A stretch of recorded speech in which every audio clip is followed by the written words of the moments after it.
I, 34, male, have been married to my wife Carla, 32, female, for 8 years. We've been together for 12 years, having met back in college.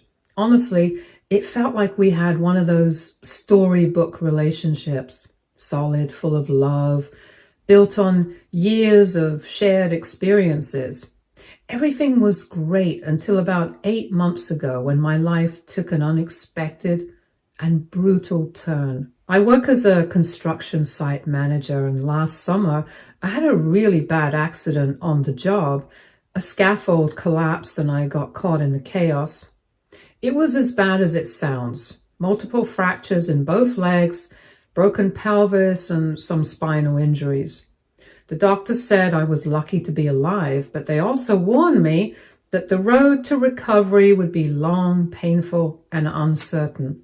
First few weeks after the accident were a total blur.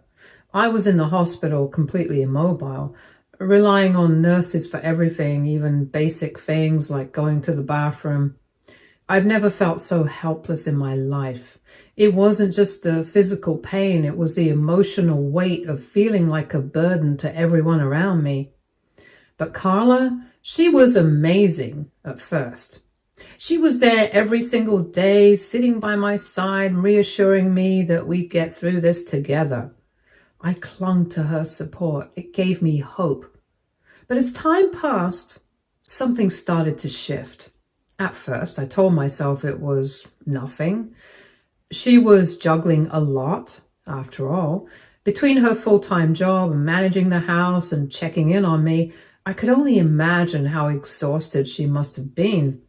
I figured the drop in her visits was just her trying to catch her breath. But the more I tried to brush it off, the harder it became to ignore. She started coming less and less often. Her once daily visits turned into every other day, and then maybe once or twice a week. She'd text me to say she was busy or too tired after work. I didn't want to be needy or push her away by complaining, so I just accepted it. I told myself things would get better once I was discharged and we were back under the same roof. Then, about a month after my accident, Carla mentioned a new neighbor who'd moved in next door, a guy named Jeremiah. He was 36, divorced, and worked from home. From what she said, he seemed like a nice enough guy, and I was honestly glad she had someone nearby to lean on. He had apparently been a big help, mowing the lawn, fixing a leak in the roof, and even helping her carry groceries. At first, it sounded harmless. I mean, what kind of husband wouldn't be grateful that someone was there to help his wife when he couldn't? But Carla kept bringing him up. During her visits, she'd casually mention something he'd done or said, and over time, I noticed her tone shifting. She seemed excited when she talked about him. It felt like a small act of kindness in the middle of everything else that was falling apart, and I held on to it like a lifeline. I never thought much of it. At one point, Carla even brought Jeremiah to the hospital to introduce him as our guardian angel neighbor. He seemed like a genuinely nice guy, friendly, easygoing, and the type who didn't seem to have any ulterior motives. Nothing about him raised any red flags. I remember even joking with him about how lucky we were to have such a helpful neighbor, and he laughed it off and said he was just happy to help. And honestly, I appreciated it. With everything else going on, having someone to rely on seemed like a blessing. Months went by, and I was still in the hospital. My progress was slow, and each day felt like an uphill battle. Carla continued to visit, but the frequency kept dropping, and the moments we did have together felt different. She was there physically, but emotionally, it felt like she was already halfway out the door. I kept telling myself she was just tired, overwhelmed by everything on her plate, her job, the house, me. I wanted to believe that once I was back home, things would return to normal. Deep down, I couldn't shake the feeling of loneliness. It was eating me alive. I missed her in ways I didn't even know were possible. I wanted to feel her next to me, to have her close, to remind myself of the life we built together before the accident. Instead, I was stuck in a hospital bed, isolated and helpless, watching her drift further away. Finally, after 6 long months, I was discharged. I wasn't back to full strength, far from it. I was in a wheelchair most of the time with a walker for short distances, and my body still felt fragile, but I was going home. I thought that would be the moment everything would start to feel normal again. But the minute I rolled through the front door, I could tell something was off. The house felt different. It wasn't anything obvious at first, just a strange energy in the air. Carla was there, but her presence felt muted. She wasn't the same woman I had kissed goodbye on the day of the accident. She was distant, like there was some invisible wall between us. I tried to tell myself it was just the stress of adjusting to this new reality. I mean, it wasn't just my life that had changed, it was hers too. This accident had shaken the foundation of everything we knew. But the little things started adding up. She seemed distracted all the time, always on her phone, and she'd get startled whenever I wheeled into the room. She stopped lingering to talk and would often leave the room as soon as I entered. At first, I brushed it off. I figured she needed space, time to process everything we'd been through, but then there were the late nights. She'd tell me she was working or catching up on something, but I knew she wasn't. The glow of her phone screen in the middle of the night told a different story. And then there was Jeremiah. His name kept popping up in conversations, and not in a casual, passing way. It was always, Jeremiah helped with this, or Jeremiah fixed that. It was like he was suddenly the go-to solution for everything. At first, it didn't bother me. I thought she was just trying to fill in the gaps where I couldn't. But the more I heard his name, the more I started to notice an odd tone whenever she talked about him. It wasn't something I could put my finger on right away, but it lingered in the back of my mind. One day, about 2 weeks ago, I needed to check my email, and Carla's laptop was nearby. My phone was charging, so I decided to borrow hers for a few minutes. As I was logging into my email, a Facebook message notification popped up. It was from Jeremiah. I don't know why I clicked on it, but something in my gut told me I needed to. And what I found made me physically sick. The messages weren't just casual conversations. They were intimate, detailed, and left no doubt about what was happening. Hundreds of them, stretching back months. Carla and Jeremiah had been having an affair the entire time I was in the hospital, fighting to survive and rebuild my life. They weren't just sneaking around. They'd been together in ways I could never have imagined. They'd had in our bed, the one I couldn't even get into anymore. As I scrolled through their conversations, my heart sank deeper and deeper. But the most devastating part wasn't just the affair itself. It was how they talked about me. Jeremiah had asked her several times if she was planning to leave me, and her responses cut me to my core. She said she wasn't sure, that they needed to wait until I was more recovered before making any decisions. She said leaving me while I was still disabled would make her look bad, like she was the villain in the story. One message stood out more than the others. She said she couldn't wait for me to get better so that she could finally move on. They joked about me, calling me a deadbeat and wondering aloud if I'd ever work again. Carla complained about how hard it was to play nursemaid while I was recovering, saying she felt trapped. She told Jeremiah that she wanted someone who could make her feel alive again, and she was tired of dealing with me and my problems. I sat there, numb, reading and rereading those words. Every sentence felt like a new punch to the gut, each one cutting deeper than the last. I couldn't breathe. I couldn't believe that the woman I had loved, the woman I thought would stand by me through anything, could talk about me like this. And all of it had been happening while I was lying in a hospital bed, struggling to even sit up on my own. That night, I confronted Carla. I thought maybe, just maybe, she would show some shred of remorse or guilt. I thought there'd be tears, an apology, something to indicate that she regretted what she had done, but instead she got defensive, angry even. She made it clear that she didn't think she had done anything wrong. She said she had stuck around when most people wouldn't have, that I should be grateful she hadn't just left me right after the accident. She painted herself as the victim in all of this, as if being there for me had been some monumental sacrifice on her part. She said she felt unappreciated and weighed down, and that she needed someone like Jeremiah to remind her what it was like to feel alive again. She didn't see the betrayal for what it was. She only saw herself as someone who had been forced into a life she didn't want anymore. Her words broke me in ways I didn't even know were possible. It wasn't just the affair. It was the lack of any empathy or guilt.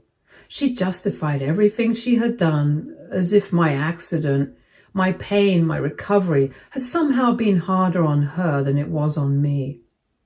I left that night and went to my brother's house. I didn't know what else to do. I couldn't stay there, not in that house, not with her. The physical pain from my injuries felt like nothing compared to the emotional agony I was going through. I kept replaying everything in my head. Those months when she'd come to the hospital acting like she cared, all while sneaking around with him. Those moments when she'd tell me she was too tired or busy to stay long, and now I knew why. My brother thinks I should get a divorce lawyer and start the process of cutting ties with her, but I don't know if I'm ready for that yet. Part of me still clings to the idea of her, not the person she turned out to be, but the version of her I thought I knew, the woman I fell in love with. It's hard to let go of that, even though I know deep down that the person I love doesn't exist anymore. I feel completely lost. I don't know how to move forward from this. I'm still recovering physically, and now I have this emotional wreckage to sort through on top of it. The thought of dealing with lawyers, paperwork, and the legal mess of a divorce is overwhelming. But the alternative, staying with someone who betrayed me so completely, feels unbearable. How do I even move forward from here? Update 1. First, I want to thank everyone for your overwhelming support and advice. I wasn't expecting so many people to care or offer help, but I've read every single comment. Some of them were tough to read, but they helped me see things more clearly. I realize now I've been making excuses for Carla's behavior for far too long, and it's time to focus on myself and my recovery. A lot has happened in the past 48 hours after posting my story. I took some of your advice and started documenting everything. Before I left the house, I made sure to screenshot every conversation I found between Carla and Jeremiah on Facebook. I emailed the screenshots to myself and saved them in a secure folder. I also started recording any interactions with Carla when she calls or leaves voicemails. My phone has a voice recording app, so I figured it was better to be safe than sorry. I also reached out to my employer. They've been supportive throughout my recovery, and I asked them for copies of all the documents related to my accident, including medical records, the workers' comp paperwork, and my ongoing rehabilitation schedule. I want to make sure I have everything I need in case Carla tries to come after me financially. Workers' comp isn't a lot, but it's the only thing keeping me afloat right now. The most important step I took was meeting with a divorce attorney yesterday. I didn't want to rush into anything, but my brother pushed me to make the call. I'm so glad I did. The attorney I met specializes in cases involving disability and infidelity, and the consultation was a real eye-opener. She explained that Carla's actions, especially abandoning me emotionally and financially during a medical crisis, could work against her in court. Infidelity doesn't always carry much legal weight, but in my case, it could. The attorney also reassured me that my workers' comp settlement should be protected in the divorce since it's specifically tied to my injury. That was a huge relief because honestly, I've been worried about how I'll manage financially. Since leaving, Carla has been bombarding me with mixed messages. She sent angry texts accusing me of overreacting and blowing things out of proportion. In the next breath, I'll get a tearful voicemail about how much she loves me and how we can work things out. She's even tried to guilt trip me by saying I'm throwing away our marriage over a mistake. The cherry on top, Jeremiah himself tried to contact me. He sent a text saying he wanted to explain his side of things and that I shouldn't believe everything I read in those messages. I didn't bother responding. I blocked both their numbers right after. I'm done with their excuses and lies. The most unexpected thing happened earlier today. Jeremiah's ex-girlfriend reached out to my sister-in-law. Apparently, she is a close friend of my sister-in-law, and she got to know about what happened. Small world, huh? She found me through my brother's Facebook page and sent a message saying she'd heard about what happened. She wanted me to know this wasn't the first time Jeremiah has been involved in an affair with a married woman. Apparently, he has a pattern of targeting vulnerable women, usually ones whose husbands are dealing with medical issues or are deployed in the military. She told me about her own experience and even offered to provide documentation from their divorce that shows his history of predatory behavior. I don't know what to think about Jeremiah anymore. At first, I just saw him as a scumbag who betrayed me, but now it seems like he's much worse than that.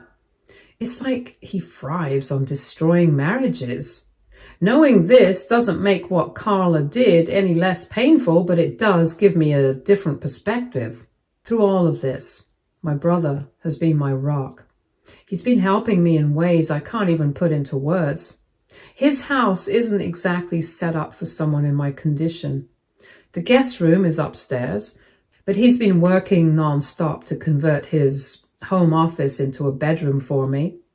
He even bought a portable ramp so I could move around more easily.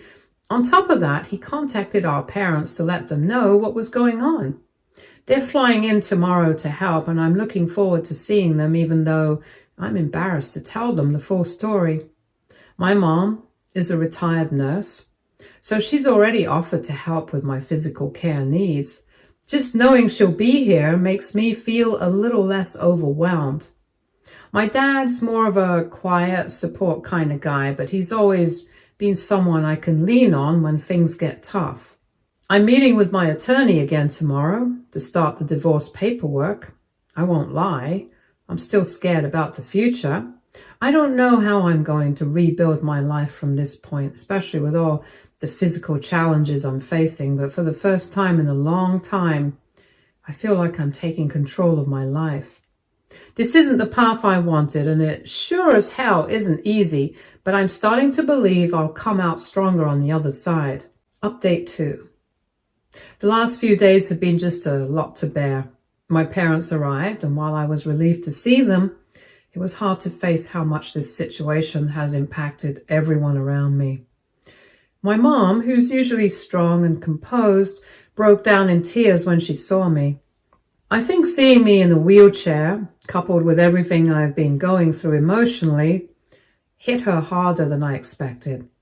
My dad, on the other hand, tried to stay calm and supportive, but I could see the anger simmering beneath the surface. Their presence, though, has been a huge comfort, and just having them here reminds me that I'm not alone, even when it feels like my world has fallen apart. Yesterday, the divorce papers were officially filed. My attorney suggested serving Carla at her workplace, and while it felt cold and harsh, it was the right call. Serving her at work establishes a paper trail, making it harder for her to later claim she didn't receive the papers. According to the process server, Carla was shocked when she was handed the documents. She apparently started crying and ran out of her office. I wasn't there to see it, but knowing she got the papers gave me a mix of emotions, relief, sadness, and even a bit of guilt, though I know I have no reason to feel guilty. Last night she showed up at my brother's house completely hysterical. I don't even know how she found out where I was staying. My guess is she got the address from mutual friends. She was pounding on the door, screaming to be let in, and my brother, ever the quick thinker, started recording everything on his phone before opening the door. The interaction was something out of a nightmare. She alternated between begging me to come home and threatening to destroy me in the divorce. At one point, she tried to blame the affair on me, saying I had been emotionally unavailable during my recovery. Hearing her twist the narrative like that made me feel physically sick. My dad, who's one of the calmest people I know, eventually had to step in. He asked Carla to leave before things escalated further, and his tone was so firm that even Carla seemed taken aback. She left, but not before yelling something about how I'd regret this and how I'd ruined her life. My brother made sure to save the recording and has already shared it with my attorney. Today brought another shocking discovery. While reviewing our finances, I noticed that Carla had been slowly transferring money from our joint savings account into a private account over the past few months. At first, I thought it might have been for household expenses while I was in the hospital, but the amounts didn't add up. Some of the transfers were substantial, far more than what she'd need for groceries or bills. I felt this deep sense of betrayal all over again. She wasn't just cheating on me emotionally and physically, but also financially. I immediately called my attorney, who's now working on freezing our shared assets. Thankfully, my disability payments and workers' comp are deposited into my personal account, which Carla can't touch. It's another layer of stress, but at least I caught it before more damage was done. On the legal front, Jeremiah's ex-wife came through with the documents she promised. Reading through them was disturbing. The pattern of his behavior is identical to what happened with Carla and me. He moved next door to her while her husband was deployed, ingratiated himself into her life by being helpful, and slowly manipulated his way into their marriage. Her story feels like a mirror image of mine, and it's chilling to see how calculated he is. She's offered to testify if it comes to that, though my attorney is confident we already have more than enough evidence to support my case. The hardest part of this week was going back to the house. I needed to retrieve more of my things, and my brother insisted on coming with me. I was dreading it, but it had to be done. When we arrived, Carla was home, and it was immediately clear that she'd been drinking. She was slurring her words and had this wild, unhinged look in her eyes. As soon as she saw me, she launched into a tirade, calling me every name in the book and blaming me for ruining her life with my accident. What happened next was something I'll never forget. She started grabbing my medical supplies, things like my walker and therapy bands, and throwing them around the room. She screamed that I had made her a prisoner in our marriage and that my injuries were a burden she never signed up for. My brother, always the protector, recorded the entire meltdown while also helping me gather my belongings. As much as I tried to stay calm, the look in her eyes, so full of hatred and resentment, broke something inside me. This was the same woman who stood by my hospital bed, holding my hand and promising we'd get through this together. Seeing her like this, so far removed from the person I thought I knew, was devastating. We packed up what we could and left. My brother has been helping me sort through everything, both physically and emotionally.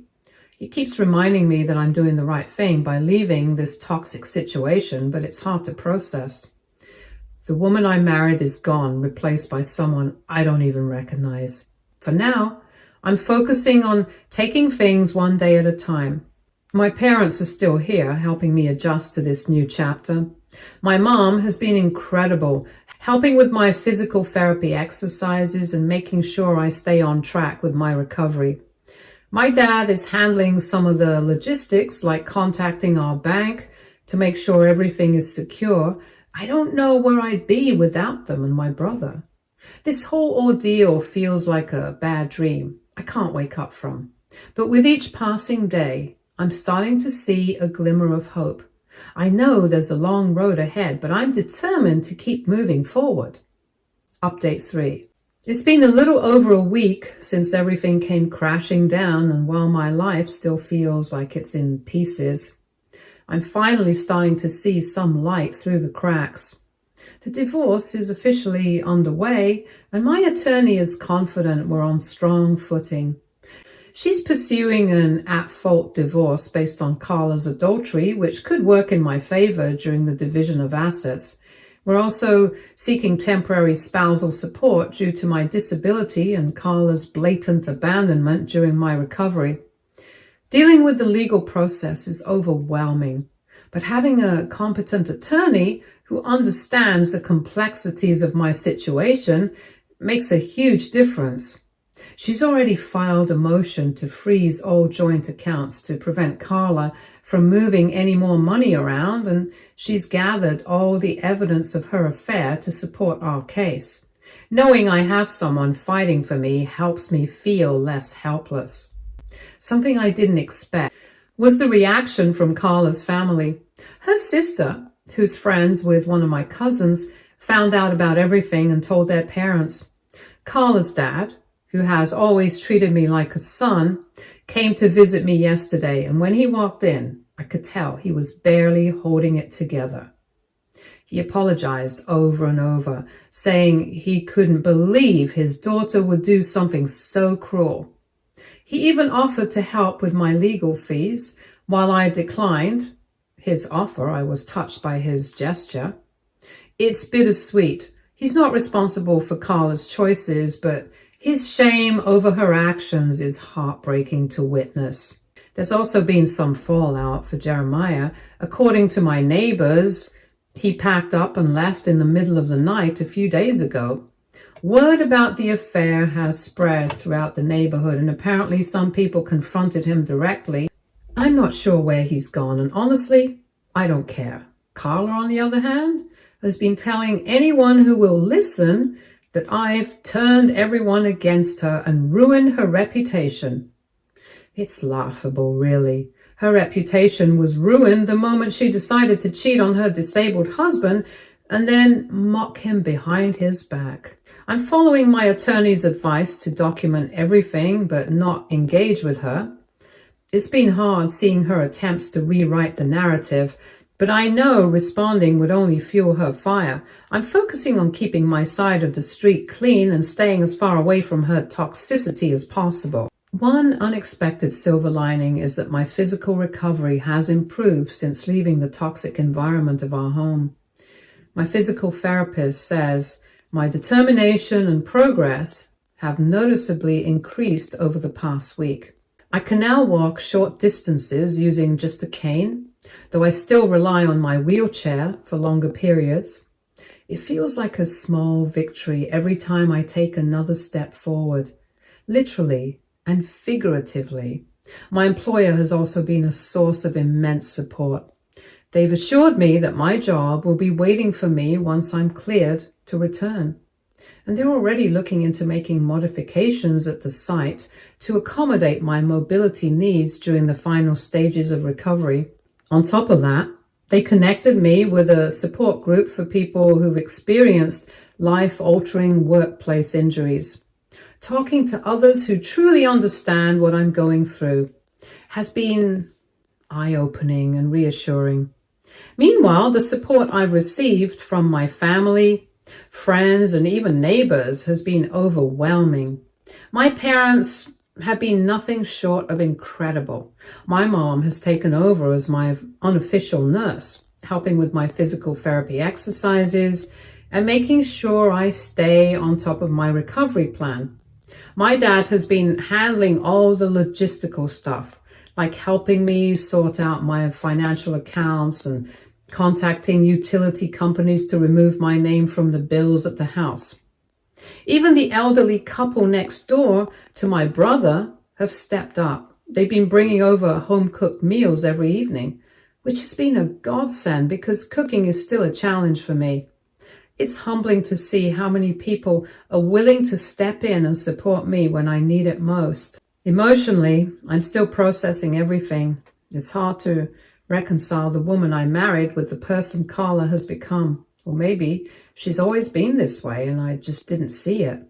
The realization that the person I thought I'd spend my life with is gone has been one of the hardest pills to swallow. But I'm working with a therapist who specializes in physical trauma and infidelity and is helping me untangle the mess in my head. She's been helping me understand that none of this was my fault, that Carla's choices were hers alone, and her actions reflect more on her character than anything I did or didn't do. For now, my focus is on rebuilding my life. I'm setting small, achievable goals for myself, like improving my mobility, reconnecting with old friends, and regaining some sense of normalcy.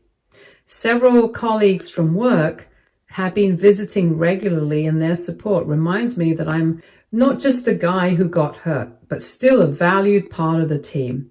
The divorce process will likely take months, but I'm no longer unsure about my decision. The woman I married doesn't exist anymore, and staying with someone who could hurt me so deeply isn't an option. It's a strange mix of sadness and relief, but I'm starting to feel hopeful about the future. To everyone who commented on my original post and updates, I can't thank you enough. Your advice and support helped me find the strength to stand up for myself when I didn't think I had any left. I'll post another update when there are significant developments in the divorce proceedings, but for now, I'm focusing on putting one foot in front of the other, literally and figuratively, and rebuilding my life from the ground up. Stay tuned for more stories from our girl relationships.